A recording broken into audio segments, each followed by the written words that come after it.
we'll go back home with full package and all. All right, a quick one.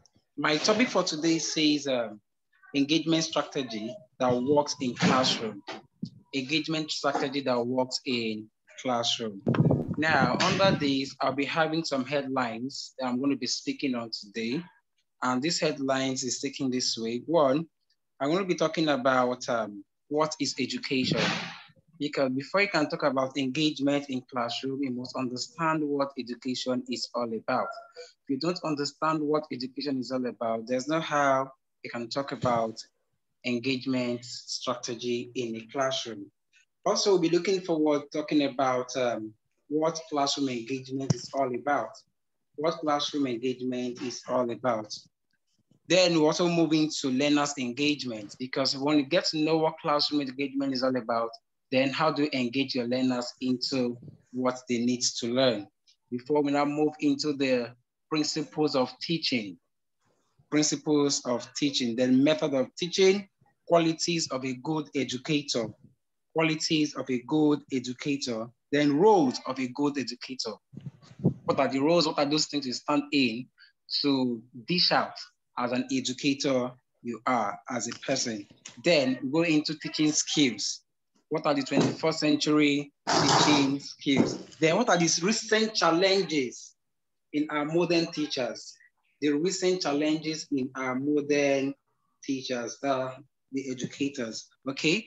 Now, without wasting much of our time, before I go into my slide, I will start up with this. When you talk about the word engagement, what do you understand by the word engagement? Can anybody answer the question? Before then, I would love to have this class as an interactive section whereby everybody needs to be up and about. We need to communicate, we need to share minds, we need to rub minds together because we are all educators, okay? All right, so what do we understand by the word engagement? Engagement, anybody can answer, please? Are we there?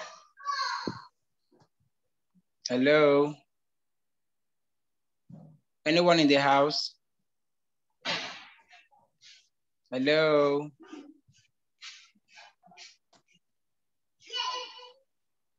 Is there anyone in the house?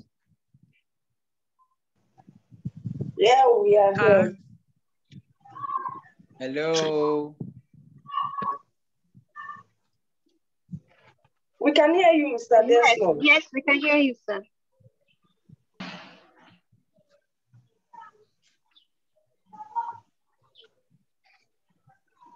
We can hear you, sir.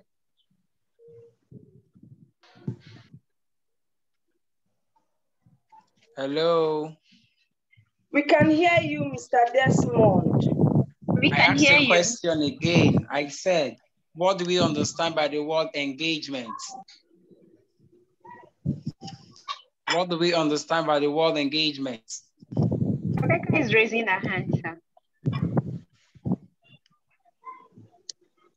All right, in the absence of none, I would say that engagement simply means interaction. Engagement simply means interaction. Having a talk with oneself. When you're having a talk with me, it simply means I am engaged with you. We are having an interaction, we are rubbing minds together, we are trying to find a solution to a particular problem. That is engagement. Okay, having said that, I'm going to proceed on by saying or asking a question on this. What do we understand by the word education? What do we understand by the word education? Now, I would say education simply means process of learning. Education simply means what? The process of learning. Are we there? Yes. Hello? Hello? Yes, we are. Are we there? Yes, we are here. Okay, thank you. Yes, education simply means process of learning or facilitating learning. Now, aside from that, education simply means also knowledge, value, skills, critical thinking, problem solving, creativity. So when you talk about being educated, it simply means that this person has value. This person has what we call knowledge. This person has what we call critical thinking skills. This person has what we call problem solving skills. And this person is creative. This person is what? Creative. So as an educators, we are expected to be handful of these. We are expected to be knowledgeable. We are expected to have value on ourselves. We are expected to be skilled. We are expected to be critical thinkers, problem solvers, and creative mind builders as educators. Now, having said all of this, now what do we now understand by the word schooling? Schooling. When we say the word schooling, what do you not understand by the word schooling? Because it's very necessary you get to understand all of these things in depth. Now, once you understand them, you know how to position yourself in getting your engagement strategies. You need to understand it so you can get yourself with a handful of information. Now, we'll talk about schooling. Schooling simply means building on existing knowledge over time. That is my own personal definition. My personal definition simply means schooling means building on existing knowledge.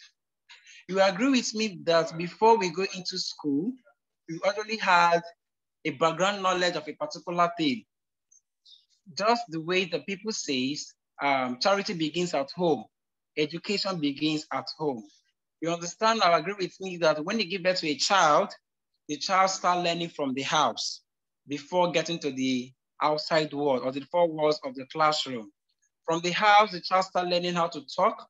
From the house, the child starts learning how to say, mommy, daddy, and all. I want water, I want to poop, all of these things. So a child has actually had an engagement from the home front before transiting that to school. Now, school now build on the existing knowledge of that child. Now build on existing knowledge of that child and harmonize it. Now, this will now take me to my first slide, which simply says, what is classroom engagement?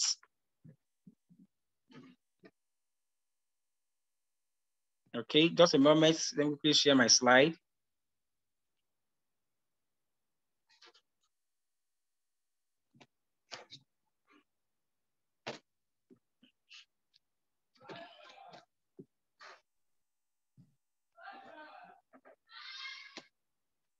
Okay, here I have what is classroom engagement. This is the degree of attention, curiosity, interest, optimism, and passion that students shows when they are learning or being taught, which intends to live of motivation and have to learn the process or progress in their education. Now, we'll talk about classroom engagement. It's all about curiosity, interest, raising the passion of the learners for them to be able to fit into the class or into the subject you're about taking them into. So this is what we call classroom engagement. Classroom engagement. Now, moving forward, also I'm going to talk about what I call, or what I tagged here, what is learners engagement. Now, classroom is different from learners. Classroom is where we assemble the learners to be, where we create the curiosity and the passion for them. This is classroom. Now, learners engagement. What do we understand by the word? The learners engagement. This is the amount of attention, interest, curiosity, and positive emotions, connections that students have when they are learning, whether in the classroom or on their own. For learners having an engagement, they must have an interest. That's most times in classroom, we are being told that we try to create an atmosphere whereby the children can always have an interest of what they are trying to learn. By the time they have an interest in what they're trying to learn, they have passion for it. They have curiosity. They have positive mindset towards it. Then you can gain their attention. then we cannot gain their attention. Am I communicating? Yes, Am I sir. communicating, please? Yes, you are. Yes, sir. All right, okay, that is that. Now moving down to the next slide. Now, principles of teaching. Principles of teaching. Now, when we talk about principles of teaching, what do you understand by the principles of teaching? These are the methods that we use in our teaching front. They are the methods we use in teaching. Now, the very first one, I have about 7 here. The very first one, I target process from simple to complex. You have to start from the simple to the complex ones. We need to start from the simple to the complex ones. Now, we are trying to take a child or teach a child multiplication table. Now, for you to take a child or multiplication table, you should make the child understand that before you can learn multiplication table, you must know your addition of numbers. You must know your addition of numbers. Now, for instance, we say 2 times 2 gives us 4. Now, other way around, that means 2 in 4 places. Okay, 2 in 2 places also give us what? 4. Now, this child needs to understand the process before you can transit to the complex ones. Now, the next one is you proceed from known to the unknown. You proceed from known to the unknown. Now, once you are taking a child or a learner in any of the classes you intend taking a child, always have this at the back of your mind that you must start from the known to the unknown.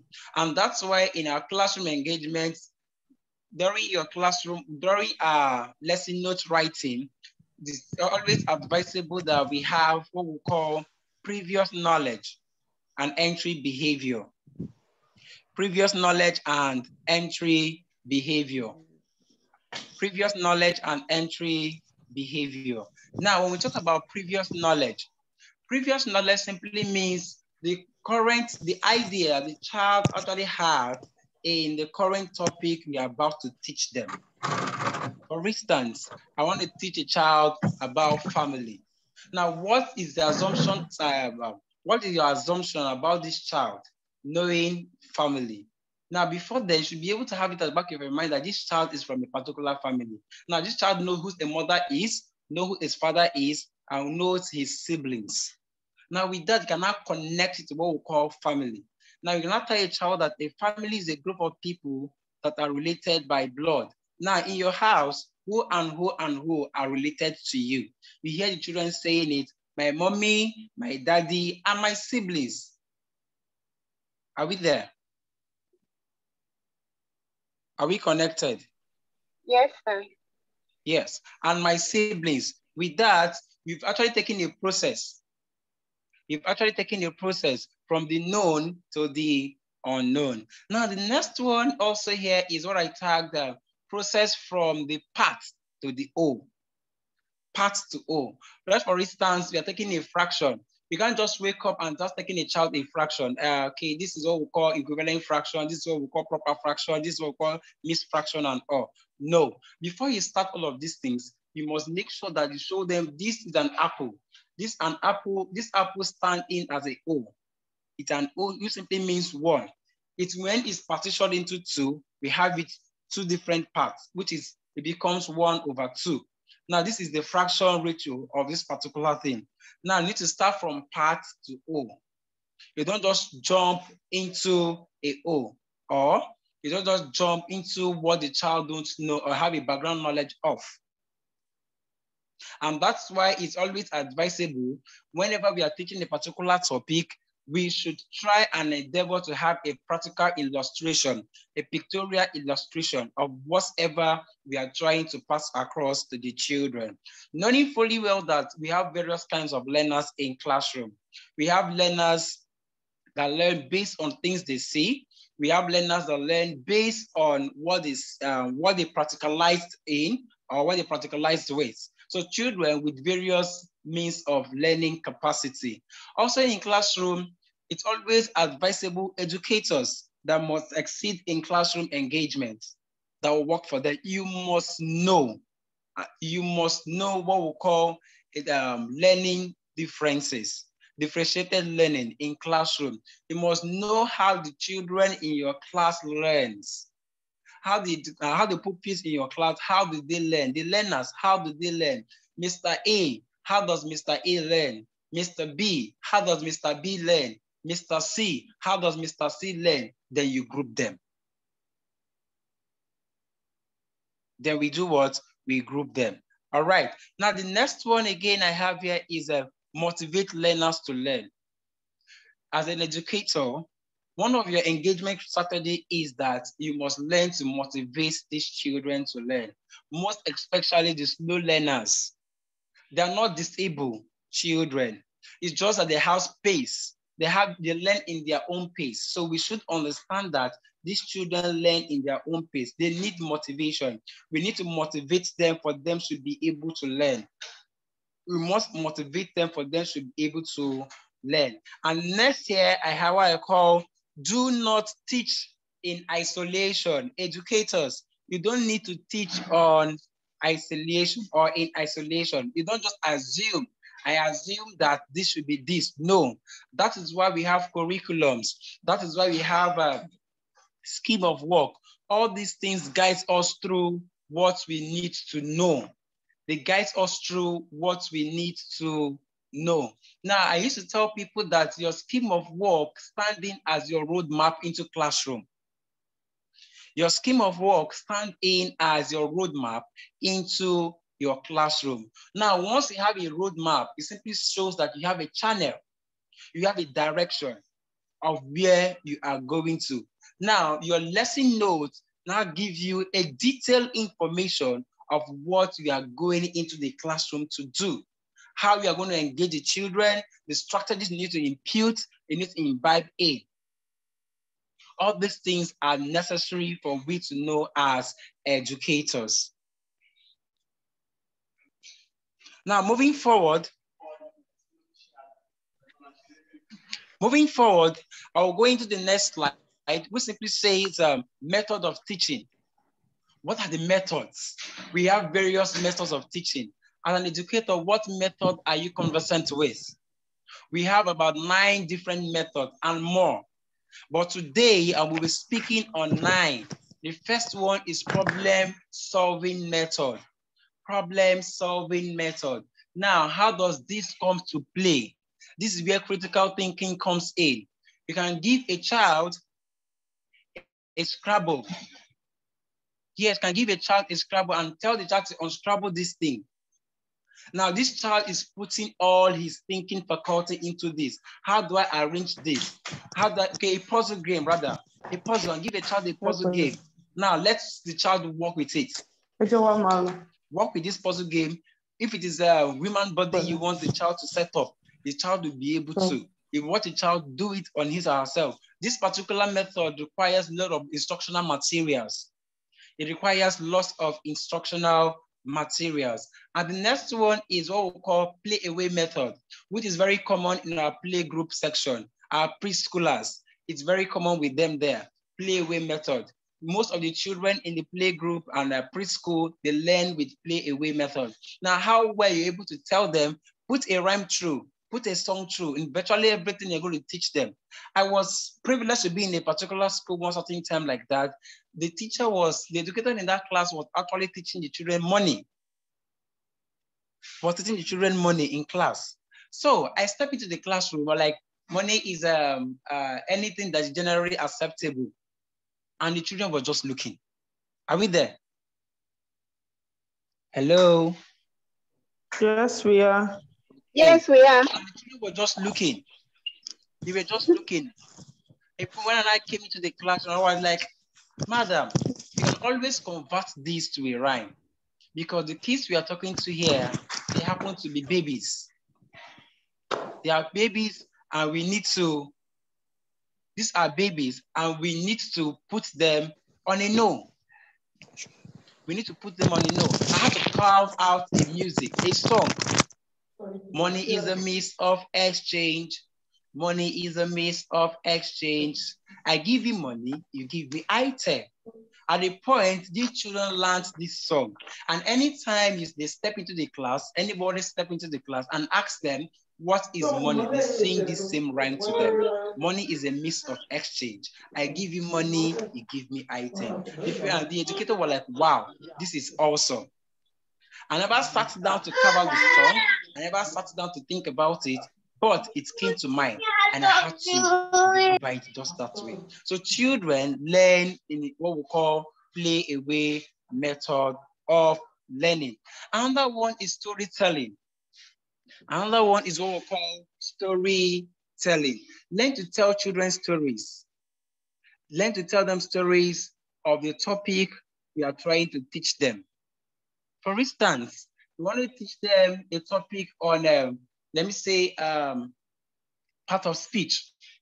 Let them understand that part of speech is a tree on its own that have various branches. And this tree has grown so big that it has about 9 siblings of 9 family members. Now, the very first one is noun. Second one is pronoun, verb, adverb, adjective, conjunction, interjection, exclamation mark. Now, after telling them so much about this, now tell them that we are going into the first child, which happens to be now. By the time you start telling them stories, they want to pay attention to what you are saying. And by the time you're able to capture their mindset based on the story you're telling them, you've actually won them over. So what am I trying to say in essence? Storytelling is very key in classroom learning engagement. Now, we also have what we call the lecture method, the discussion method, field trip, and excursion. Yes, I also want to dwell here once again, field trip. Field trip. When you talk about field trip, method of learning, this is an outdoor method of learning. You need to take the children outside the classroom. You take them outside the classroom for them to be able to learn so well. Now, when you take them outside the classroom, you are making them to explore more. For instance, children that want, educators that intend teaching children colors. Now, if you talk about colors in classroom, now when you step outside the classroom, the next thing you need to do, hide some colors in strategic places and tell the children, okay, what color is this? This is color red. Who can locate color red for me? You see them trying to locate color red. Okay, this is a circle. How many of you can identify this? What shape is this? A circle. Now check around, check around, check around. Can you see circle within the environment? You see the children doing that. This is field trip, outside classroom learning. It helps the children to develop themselves real good. It helps them to develop themselves real good. Now, at the same time, for the upper primary children, for instance, we're talking about mountain, valley, and hills. We can always take the children outside the classroom environment. Look for a place whereby you have hill or mountain. Let them be able to experience what mountain is, what hill is, what valley is. By the time they have a full handful of information of all of these things, most of the things you said, they might forget them. But those pictorial illustration of those things they'll be able to see and be able to touch and feel, they will never forget either of all of these things. And that is why all of these things are very, very important. Now, we also have what we call assessment method. Assessment method. There are 2 types of assessments. If you don't know this, let's know it today. There are 2 types of assessment. Now, the assessment goes like this. We have the standardized assessment and not standardized assessment. Standardized assessment and not standardized assessment. Now, we talk about the standardized assessment. These are the normal examination we do in our various schools, whereby we have a theoretical part of it, whereby a child needs to read and write some certain things. But when we talk about not standardized tests, it requires an open-ended question, whereby a child is asked a question, it can always give you a feedback immediately, verbatim, orally. Okay, when we talk about family, what do you understand by the word family? When we talk about digestive system, what do you understand by the word digestive system? When you take food, when you talk about digestive system, when you take food, from where the digestion starts from, you see the children start telling you, we are assessing them, this assessment method. They are telling you, okay, the food starts from the mouth, As you grind with your teeth and got with saliva, it goes through the esophagus, from the esophagus to the stomach, from the stomach to the small intestine, from the small intestine to the large intestine, from the large intestine to the end. You are assessing them orally, and they are giving you back to back the information you needed to know from them. And secondly, we have what we call project method. And I really appreciate schools these days. They're always into projects. They try as much as possible to give the children projects in things of land over a period of time. Now, the essence of this project method of learning or method of teaching, the essence of it is to make the children practice more at home, let them make researches, even put parents on a note to, for them to understand the things you are doing in your various closets in classroom. Let them get to know that parent-teacher involvement in classroom is very, very paramount. It's not about the school, but it's also from the house. Parents need to understand what the school is doing, what the class educator is also doing. And that is why we encourage project method of teaching. Then you also have what we call demonstration. Now that is demonstration, you can have dramatic method of it. You can dramatize it. You can dramatize it. You can demonstrate whatever thing you need to teach the children. Demonstrate it, dramatize it, gesticulate. Gesticulation is still part of it. When you're doing a particular thing, you see them, you see yourself reacting to it, you see the children also doing it. There are 5 magic words. I know, please excuse me, sorry, thank you. And the last one, pardon me. You see the children, they are so much happy, they're so excited, they want to be part and parcel of the class. All right, just on children that are learning to read newly, or the kids are trying to learn their numbers and alphabets, you can always pick up a song and get them into it. Before you know it, these children start exploring. Before you know, these children start exploring. Now, the next thing here I will be exploring down into is quality of a good educator. For you to be able to engage yourself properly, engage the learners properly, I have a good engagement strategy. You as an educator must have a good quality. And what are those qualities that are expected of you to have? One, you must have what we call good classroom control. You must have a good class control. Before your engagement can be successful, you must have a good classroom control. Now, the next one is what I call good characters. As an educator, you must have good character because you are a role model. The children are seeing you. You are trying to imbibe what you have inside of you into them. That's most time when a child gets home, will tell you, no, mommy, my teacher said it's this way, because they are seeing something different about you. They're seeing something about you, and that is why they're talking about you. The children will tell you, mommy, my auntie said I should do it this way. Mommy, Mrs. D said I should do it this way. And this is why educators must have good characters. The next is keeping the diaries. You must learn to keep information. As an educator, you're trying to engage the children. You won't start looking for your rulers or note of lesson. You won't start checking out things you've not done. You must know what you've done at every point and how to recap on it and how to relate it or marry it to your recent topic. So you must learn to keep diaries. Neatness is part of it. Kindness is part of it. Mastering of subjects. Mastering of subjects. Mastering of subjects. You must learn to master every bit of your context. You must learn to master every bit of your context. For you to be able to engage the children effectively well, you must be a master of your subject. I used to tell people that you can't just step into the classroom on an assumption. No, it's not done. You must be a master of that topic before you step into it. Or else, the children in that class, the learners in that class, who has actually read ahead of you, will use you as a caricature. And I used to tell educators, do not give room. Do not give room for oversight.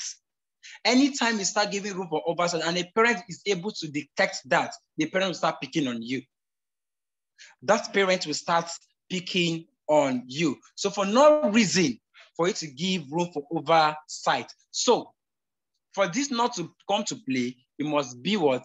A master of your subject. You need to master your subject really good. Mastering of subjects, very, very important. Now, another thing is what we call effective communication. Effective communication. You must learn to pass your information correctly, but to the in-depth understanding of the learners. In-depth understanding of the learners. You must learn to do that. You must learn to do that. Effective communication, very key.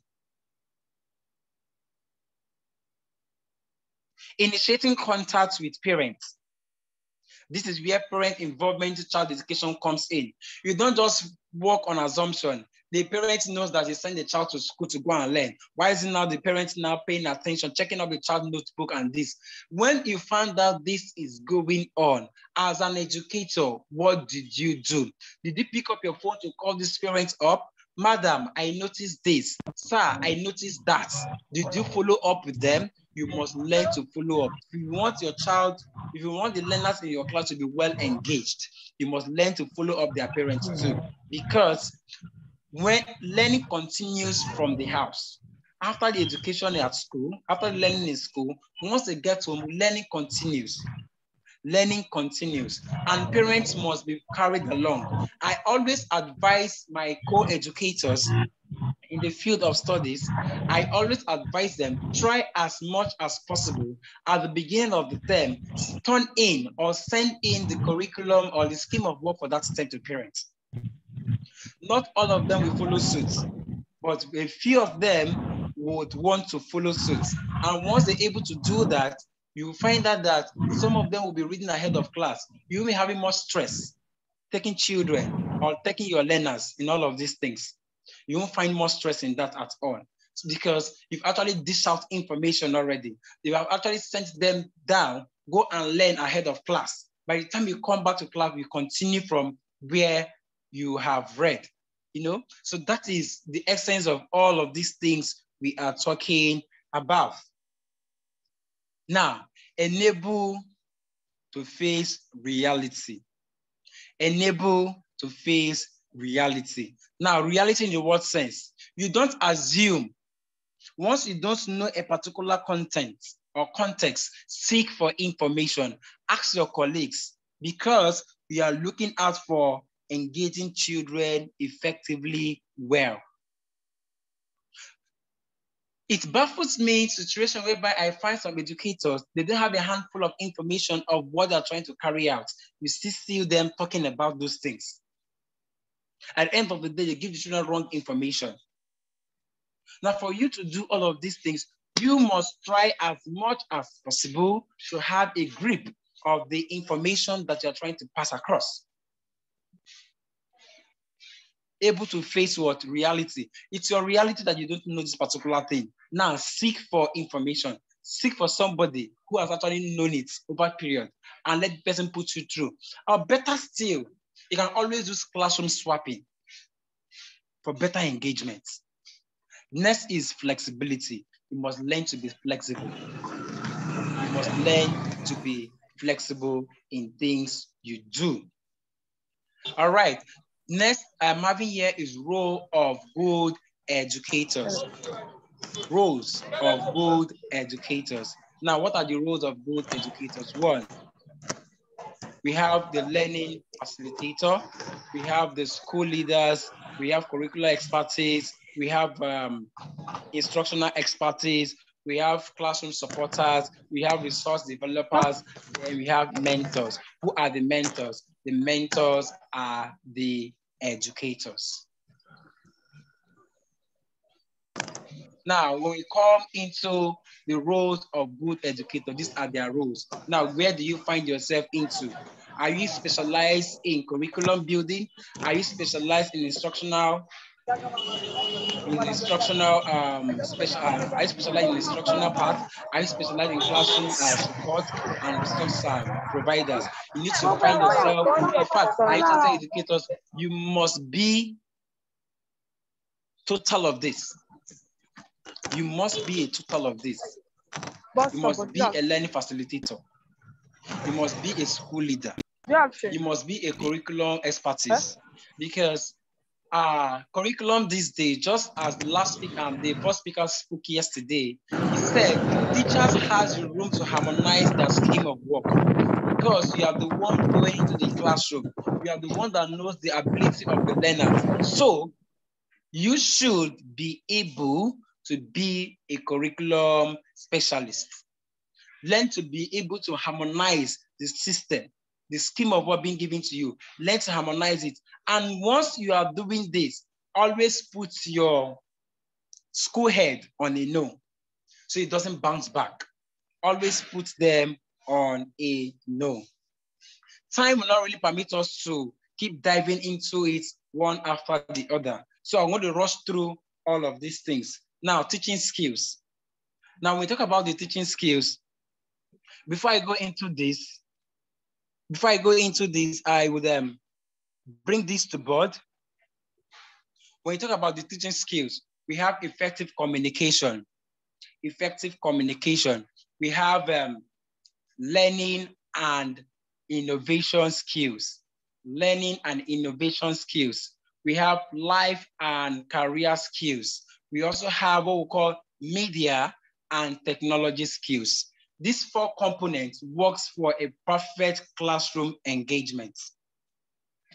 These 4 skills work perfectly for effective engagement in a classroom. You must learn to pass on information effectively. Your communication must be superb. It must be outstanding. No matter what you are saying, your children must be able to digest every bit of your words. Your learning or your teaching must be innovative. And that's why over time, school these days, I don't know of schools we are into, but the schools I work with, I try as much as possible to tell them every topic you teach, there must be a practical illustration. There's no topic you're going to teach today that doesn't have a practical illustration. They must have a practical illustration. And with so doing, these children have a grip of what they are learning. They participate in what they found themselves doing. So, and after doing all of these things, which media are you using to communicate or channel this information to these children? Through which process? Now, I really appreciate schools that has projectors in their various classrooms, interactive board in their various classrooms. This is wonderful. And schools that also make use of worksheets, pictorial illustration. With such innovation in your school, the learners stand in to learn more. With all of those things. Now we're talking about animals around the world. Let them see the animals around the world. Let them know animals from Africa. Let them know animals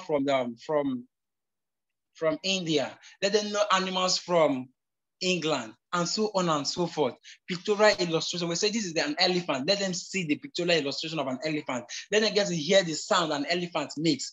With so doing, you are building a lifetime skills in these children. You're not planning that. You're not building them to be to pass exams. Rather, we are building them to be problem solvers in future.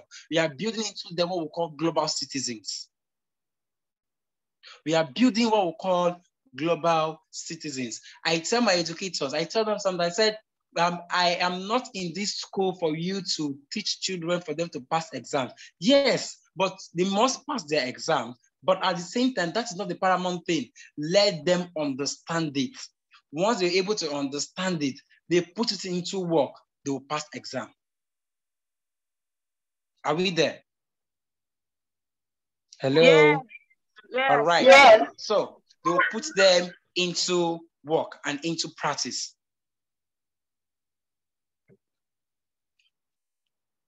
All right. Now, see, going further on the teaching skills.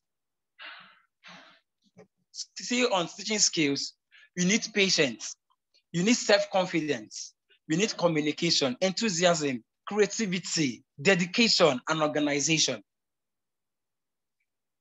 As an educator, you need to be very, very patient with your learners. Because you agree with me that every child in your classroom is not high flyer. They are not all high flyers. We have the struggling children, people that are trying to meet up with average score, people that are even their parents will tell, I want my child to be in this particular club, knowing fully well that their children are not meeting up to standard. So you need lots of patience to work with them. You need self-confidence. If you can't give yourself this confidence as an educator, it shows that you are not worthy to be an educator. You must learn to face crowd. You must learn to face your children, face your co-educators. You need to be interactive. You need to be proactive. So you need confidence for you to be able to work as a good, engaging educator. Your creative mindset must be top-notch. You must be creative in all you do. Your creativity must come into play in all you do. Creativity must come in all you do. You must think of a topic. After getting that topic, how do I better my children in this topic I'm about to teach them? How do I better my kids? How do I better my learners in this topic I'm about teaching them? That's where the creativity comes in. You must be creative. Because if you are not creative, does not have the learners under you, under your care, will be creative. So creativity starts from the educator, starts from you. Creativity starts from you. Then it now transits down to the learners. Next is dedication. You must learn to dedicate your time. Those kids under your care, those learners under your care that are slow learners, how well have you been able to dedicate your time into them?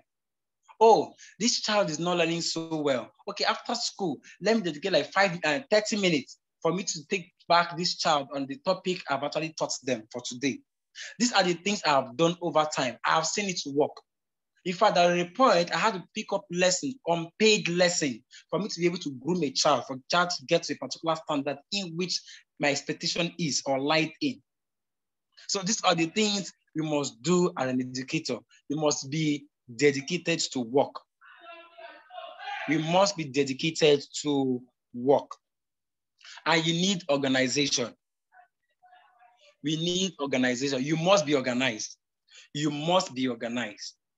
You must be organized. Your textbooks, your writing materials, your children's books, everything must be in sequence. They must all be in sequence. They must all be in sequence. By the time you talk about this, they're able to get it for you. You talk about that, they're able to get it for you. They talk about this, they're able to get it for you. You start from the known to the unknown. You find that even you as an educator, you are organized. An organization starts from the educator. Once you see a rough educator, a rough teacher, the children in that class intend to be rough. If your workstation is not properly managed, the children's table and deck, their textbook will look so tattered and so unkept. But if they find that you're a disciplined educator, they tend to discipline themselves. So you need organization. You need to be organized as an educator. Okay. All right. What is 21st century teachers?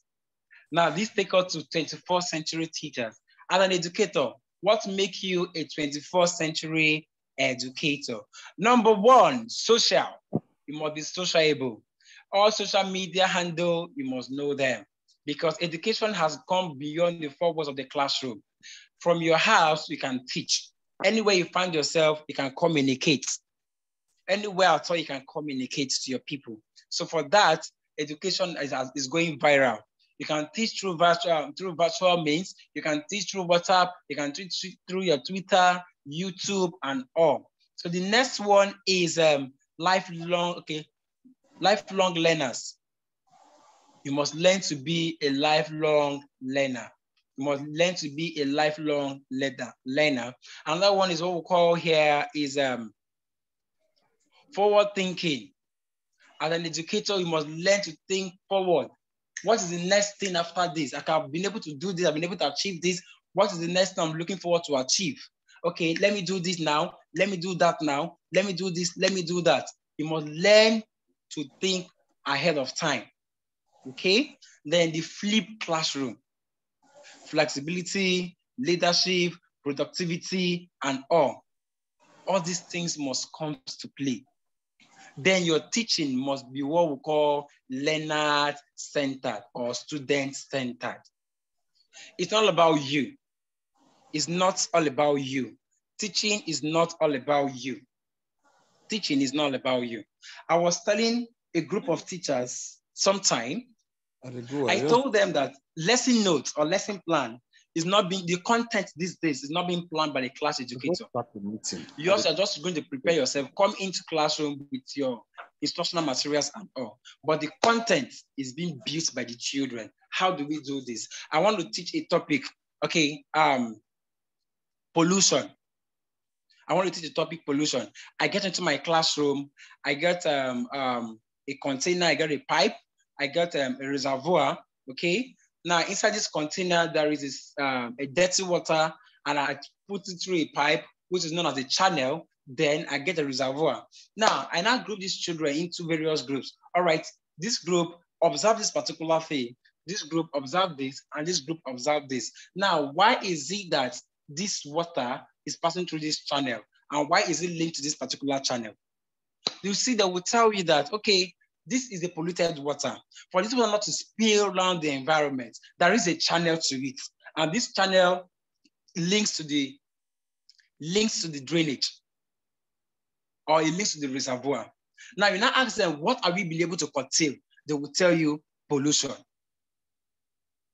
You'll be able to curtail what we call land pollution. Now, because if this water peradventure spill on the floor, it pollutes the environment. Everywhere becomes stinky. I've not taught them now. I've not even told them the meaning of pollution, but with this simple illustration I've just done, and put them, their brain into tasking, into creative thinking, they'll be able to answer questions. Now, once I give them a work to do, we see them doing it right. Because I was able to what? Create something out of them, unknowingly to them. Now, collaboration is very, very important. That is, when we talk about collaboration, we talk about grouping. You learn to group children in various forms. Group them, let them be a group segment, let there be a section for them, and get a leader, and let the leader pilot. At the end of the day, let's pick a presenter that will present what we've done. Before we talk about actively engaged. Now, the children must be engaged with so many things, with so many hands-on activities. Let them be engaged. These are the things that makes up a 21st century learning educator that can be real, engaging in the classroom.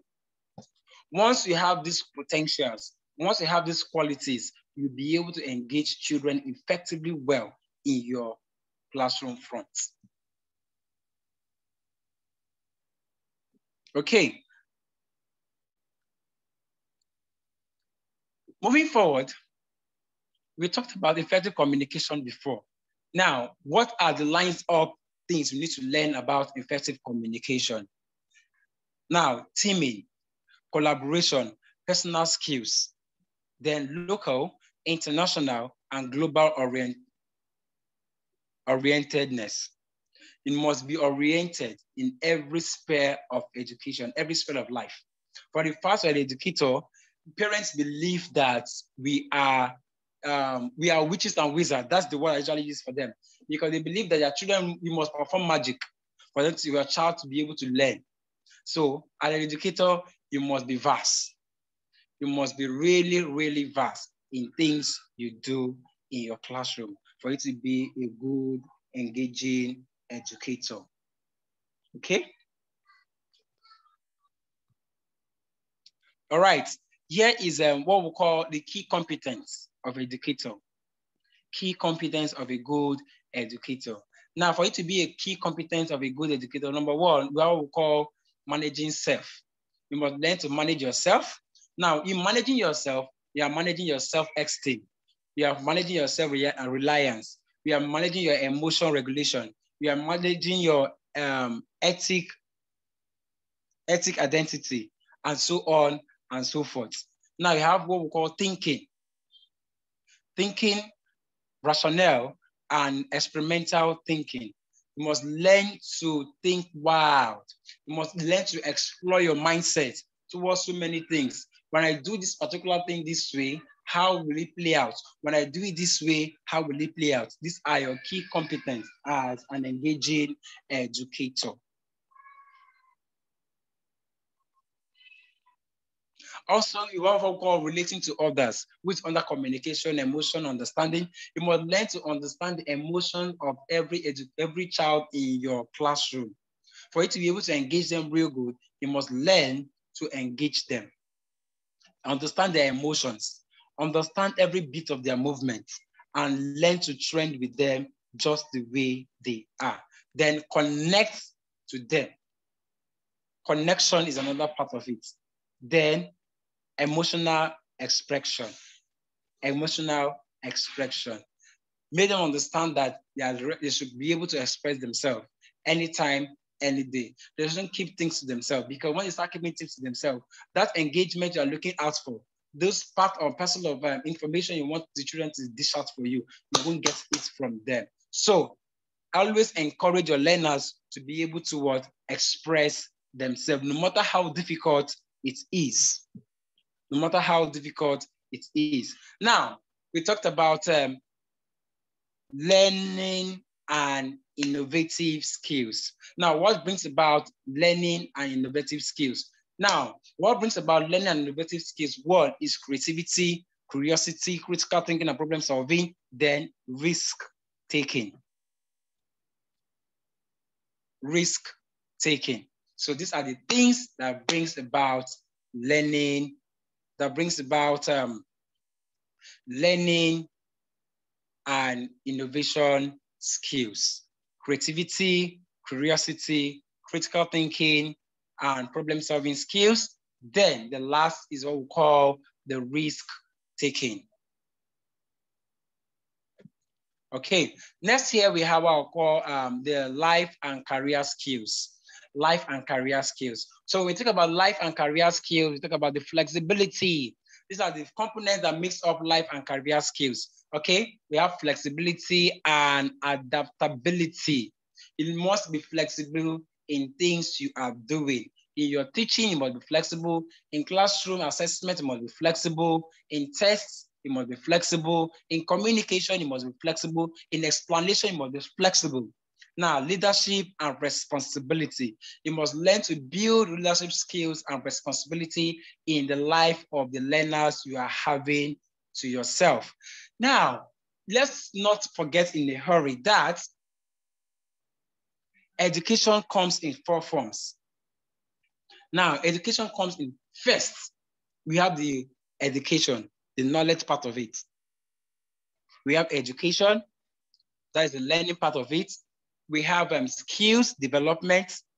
We have leadership development. And the 4th one is character development.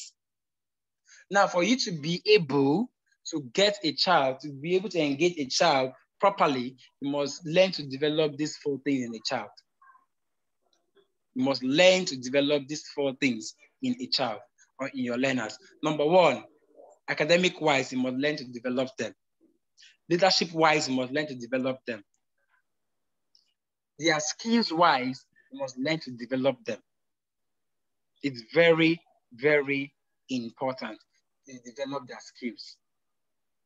So these are the things we needed to work on as educators. Now, the next one is what I call social and cross-cultural skills. Children must learn to be social. They must learn to be social. They must learn to be social. They must learn to be interactive with their peers. Knowing fully well that in school, we don't have just one culture. We have varieties. You see people from Yoruba, you see people from Hausa, you see people from Fulani, you see the half caste, you see people from outside country joining your school. So with such, you got to learn so much. Productivity is there and accountability and so on and so forth. Okay, the last but not the least for today, before I call it a day here, is what I call information, media, and technology skills. information, media, and technology skills. Yesterday, I was trying to explain something under the literacy skills in 21st century method of learning. Under the literacy skill, because what we call literacy skill, another literacy skill is called the MTI, which is known as media, information, and technology.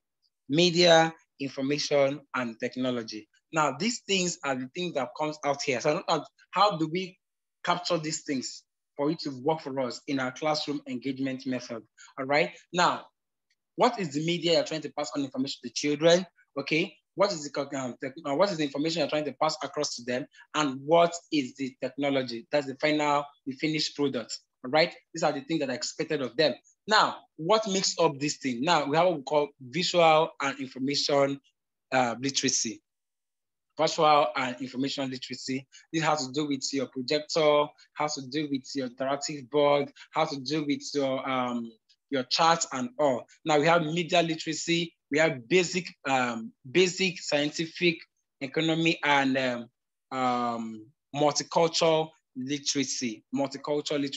Now, all this multicultural literacy is where we explore the children into the Western world. You don't allow them to dwell in Nigeria. We are Nigerians, we die in Nigeria. Oh no, it's not done that way. That's why most times when I build term calendar for schools, I try to explore them. There was a school very recent I built a time plan for. Now in this school, I try as much as possible. Their theme for the term has to do with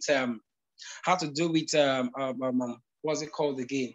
I can't recall. Once I recall, I will say it. So in this, I made them understand that, okay, hospitality, that was the theme for the term. Hospitality, I made them understand that there's a country that is the smallest, but actually a very small country that's not very well recognized in the world, but they're the most hospitable country. I called the name Cambodia. They were like, Cambodia. Some of the educators never knew that the country called Cambodia. They were like, wow, Cambodia. They didn't seem to have heard the name before. And this country is a very small country, but they're the most hospitable country in the world. I've been able to explore the children into the Western world. Now, anytime, any day, we talk about it, they've known it. And these are the things we talk about. Now, for you to engage learners, for we to engage learners, you must try as much as possible to have all these core skills I've mentioned over time. We must try as much as possible to have all these core skills I've mentioned over time. The children must learn to know so much, and the educator too learn to know so much. Now, in other hands, I will be rounding up this section by saying or telling us that we should try as much as possible to imbibe practicals, projects in things in our classroom engagement. We should try as much as possible to imbibe practical and pictorial illustration. You would imagine me talking all the way without you seeing a pictorial illustration of whatever I'm saying here, or a write-up of whatever I'm saying, or a slide on whatever I'm saying. It looks so boring. But with this, you'll be able to pin down one or two information. Both maybe the one you did not hear me say, you can really speak that out from here and pen it down. So this are the same way it plays out in the classroom learning engagement. At this point, I would say that I have come to the end of my class, and I would love to entertain observations, your comments, and your questions for further explanation. Thank you for participating. I see remains Mr. Desmond. Hey! Woo, woo, woo, woo. Mr. Desmond, thank you. Oh my God. Please, just drop it on the chat box. Just tell Mr. Desmond, thank you. You can unmute your mic. Let's just show him love. Thank you so much, Mr. Desmond. Oh my God. Thank you so much. Thank you so much. This is loaded. Mr. Desmond, where have you been? Like, where have you been? I'm really not hearing you. How long? Like, where have you been? Why am I just meeting you right now? Oh my God. The Like, we speaker are is very low. I'm really not hearing you now. Oh, you are not hearing me. Can you hear me now? Is it better? Can you hear me? Please, if you can hear me, just do well to drop it on the chat box that you can hear me. Please, can you hear me? So, Mr. I Desmond, can hear you. Okay, thank you. Mr. Desmond, I was just saying, I said, where have you been all my life? Like, it is mind-blowing. This is explosive. This is super, super insightful. Thank you so much for sharing. We are raising global citizens that they are going to be problem solvers. They are not just reading to pass exams, because I think our system has wired us in a way that we are only studying to pass exams. We want to study to come first.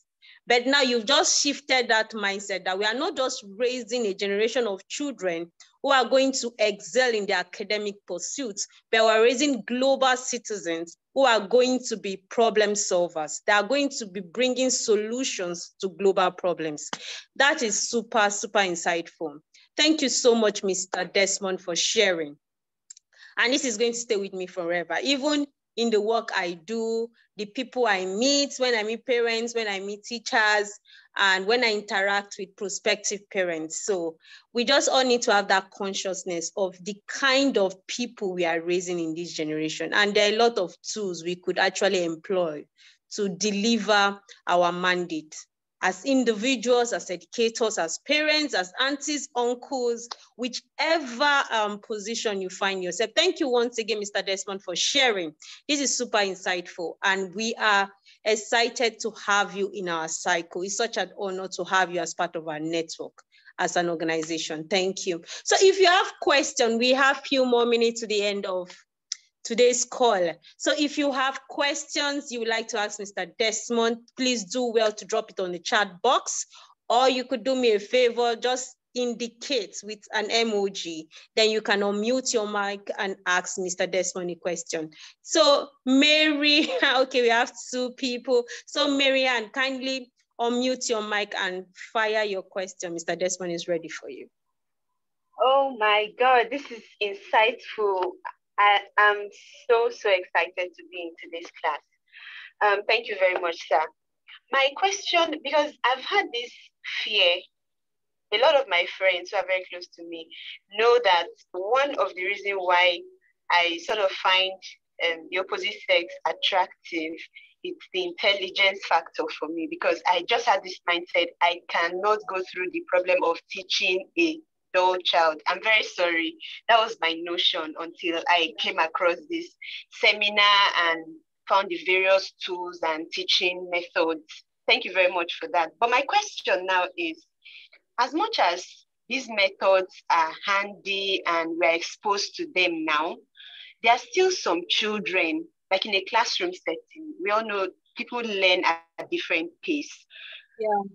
If peradventure it happens that you've employed all these methods, teaching methods, in fact, the one that really struck me, I'm a very practical person. So the field trip method, like it resonates with me. There are some children that you might still go very practical and it takes time for them to understand. So as an educator or as a mother trying to help your child after going through their classwork or trying to do their projects with them, and you find out that this child is still not understanding, what can one do in such situation after exhausting these methods? What can an educator or a parent do in that circumstance? Thank you. Mr. Desmond, you have a question. Okay. All right. A quick one. Let me quickly attend to the question. And okay. Now, that what we call, as I mentioned earlier, that what we call slow learners in classroom. All right. Mm-hmm. Now, in as much we have slow learners in classroom, our mentors to our educators to also learn to work with them in their own pace. Now, for you to be able to work with these people, these learners, number one thing, you need patience. Yeah. You need patience. You need to be patient enough to exercise every bit of there and tolerate them. That's number one. And that thing is you need what we call involvement of classmates. That what we really encourage what we call peer learning. We already encourage them grouping in classroom. You find that some of the children, when they find their mates with them, staying with them, they intend to learn more from their mates than the educator themselves. So you need to encourage, involve classmates in teaching them. Another one is we give them less work. You need to give them less work. Yes, because these children, they are trying to learn. They are trying to learn one, and they really want to meet up with the standard. You want them to meet up with the standard. Now you have to teach them generally in classroom. After teaching them generally in classroom, now you know these are high flyers. These ones that can attend to 1 to 5 or 1 to 7 questions at a go within a space of time. Now these slow learners can give them like 1 to 2 or 1 to 3. Now these ones are doing 1 to 7. Now you're giving these ones 1 to 3. Before this set of children will finish up theirs, you've been able to help in harnessing these particular ones. They're able to meet up at the same point. And for you doing all of these things, you must carry your school management along. It's very, very important. You need to carry them along. You need to understand every bit of what you are doing in the school or in the classroom. If possible, parents too should be carried along. Yeah. For example, for a situation whereby you have twin in a classroom, because it's very common with the twin. One of them is quite brainy and the other person is a bit slack behind. Now, the parents need to understand that this person has a higher IQ to be compared with this. This one learn on this our own pace. As a result of this person is given a higher task. While this one is given a lower task for you to be able to meet up in the same time space. Because an educator, you are working with your timing. You're working with, you need to be time conscious. You won't use the time for Mr. A subject to start teaching Mr. B subject. No, you are still working in the space of that 40 minutes or 45 minutes the school have actually located to you. So you must learn to balance up the equation for it to be able to suit you and suit you right. So, another thing again is you need what we call peer tutoring. Peer the children. Peer, allow them to explore within themselves. Pretend as if you don't know what is going on in classroom while you monitor them. You find out that those children you feel that they're not learning, they'll meet 1 or 2 people in the classroom, they start asking themselves questions and before you know it, the child that couldn't read before will start picking up. I think I had a situation like that in my former school, whereby sometimes I give them a free time. I try as much as possible to teach the necessary subjects I needed to teach at a particular time, and I give them a free time. Explore yourself. You find out that after school, some of these learners, they'll go back to what we have, this chats we have in the classroom. Even the work they did in class, they'll go back to those places. They'll start trying to read out those things and all. And that is why it's very, very important you do corrections in classroom. Most educators don't do corrections. Most educators, they don't do corrections. Now, what is the essence of you doing correction in the classroom? The essence of this is that for the children to have a grip of information of what they don't know, that they feel that the initials. By the time they come back to it again, like, wow, this is the process. This is how this meant to have been done. This is the step I missed from. By that, we start doing, when a child comes in, the child will be able to give you a grip, a full information of what you're actually checking out for. For you to be able to work with these children, you need patience, you need to be iterative, you need classroom, you need classmate involvement, you need peer tutoring. Have I been able to answer the question? Wow. This question. And one more thing is those set of children love being appraised. Yeah. They love being appraised. Oh, you've done great, thumbs up. There's all these sticker stars. You give them a sticker, you will be so excited. Oh, I was given a sticker today in school. Mommy, see, daddy, see, you see that, you'll be able to get this today. Okay, I'll get you a Ribena. But before you give the Ribena, let the school management get to know it. I also put a call across to the parents. This person did fantastically well in classroom today. For me to appraise him, to encourage him to do more, I gave him this, I gave her that. Before you know it, the child starts developing this enthusiastic about learning and being passionate about it and all. And another key thing is that as an educator, as a parent, make that child your best of friend. Yeah. Make that child your best of friend. Once you're able to do this child likes you. This child don't want to see you getting upset. They intend to do everything you want them to do at a particular time, at a particular space. I think I've been able to do justice to this. Yes, so yes, thank you very much.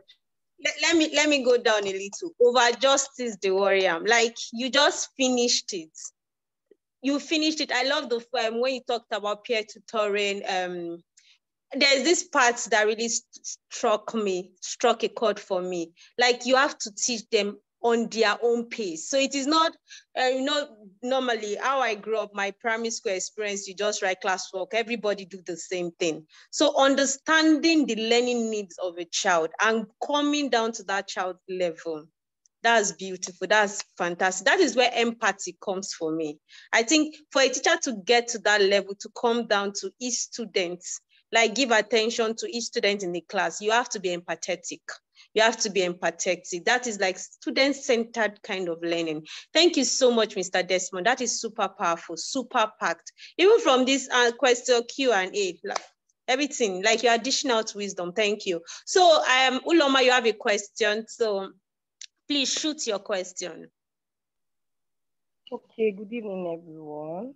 Good evening. Thank you so very much, Mr. Desmond. You have indeed done justice to, and then open our eyes to a lot of things. You talked about differentiated learning in the classroom. And you said we need to know how our learners learn and then be able to group our learners so we can effectively, teach them based on how they learn. My question now is, how do we get to know how our learners learn? How do we get? I know it will require you to study the child. So what do we need to look out for in each of those children to know, okay, this is how this child learns? That's my question. Please, can you quickly recap the question again, please? I wasn't paying so much attention to that.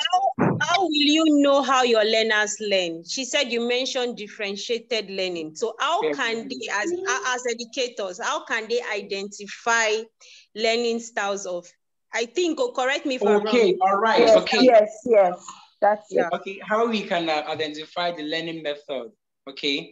Now, what we call differentiated learning in classroom. Now, how you get all of these things is that once you are teaching in your class, you don't centralize yourself in one method. You need to be diversitized. All right, you do your dramatic method of it, you do your presentation method, you do your questioning and answer method, now as you're doing all of this, as you're teaching all of those things, now you need to be very, very conscious of your learners. Which of them were able to pick a particular part when you are taking this particular topic or this particular subject. You need to pay attention critically to make sure that you're able to grab every bit of their learning styles. Now, when you're using a visual method to teach, now you're going to find out that there's some children that they always want to play music. Once they can give you all what you've actually expected of them through music, it shows that this child works or learns through auditory method of learning. Now, some children, once you play a video to them, once they are playing a video, they intend to tell you after the class, they intend to give you a breakdown of all they've watched. Now, this child is a visualized kind of method of learning. How this visualized kind of learning? Once I'm able to see, I can able to comprehend, I can always have it at the back of my mind that this is this and this is that. And they will also have what we call the calisthenic learners. These children, anyhow you put it to them, they are good to go. When you read it out, they are good to go. Visualize method, they are good to go. Demonstrating method, they are good to go. Any method you give to them, they are good to go. So as an educator, you just need to be very observant.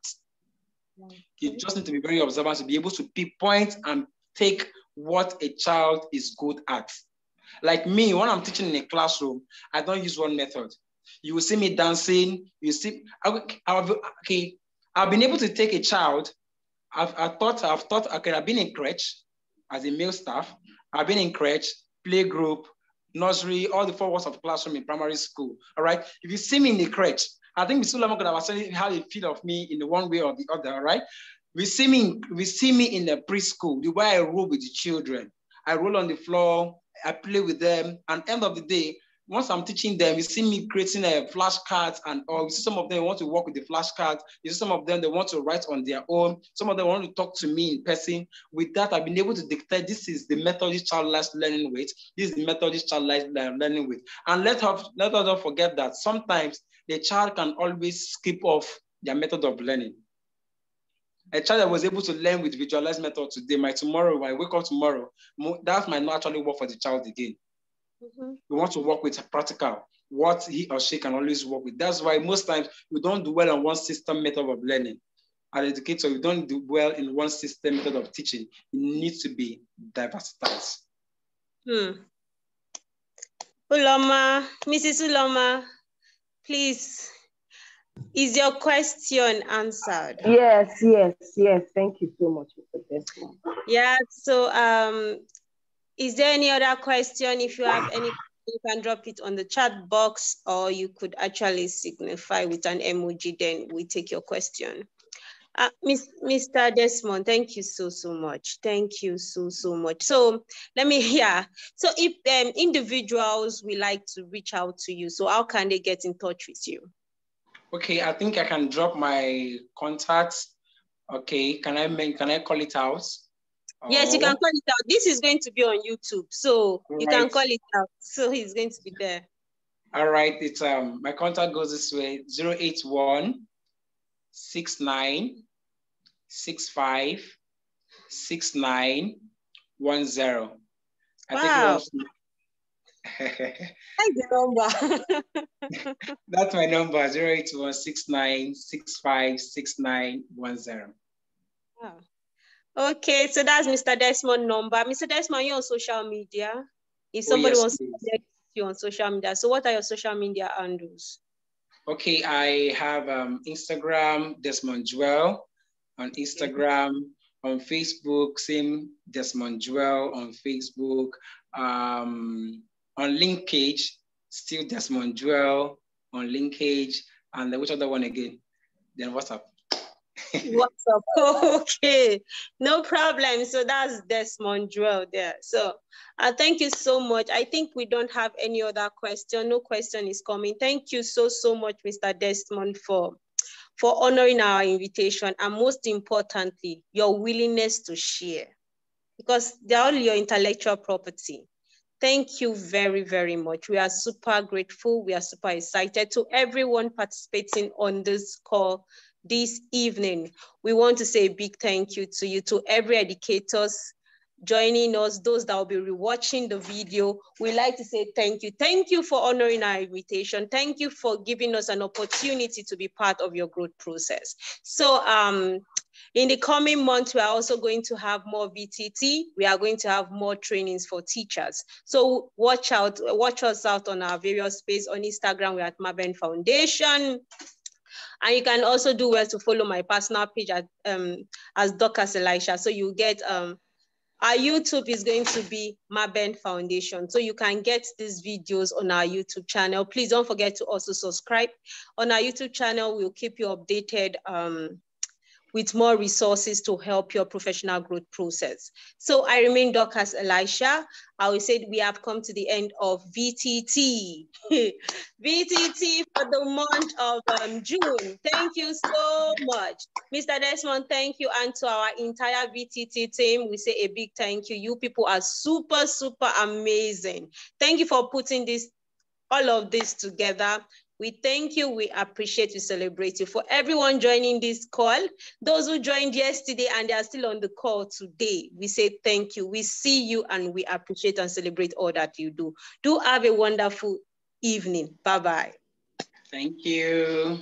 Thank you. Thank you. Bye. Bye.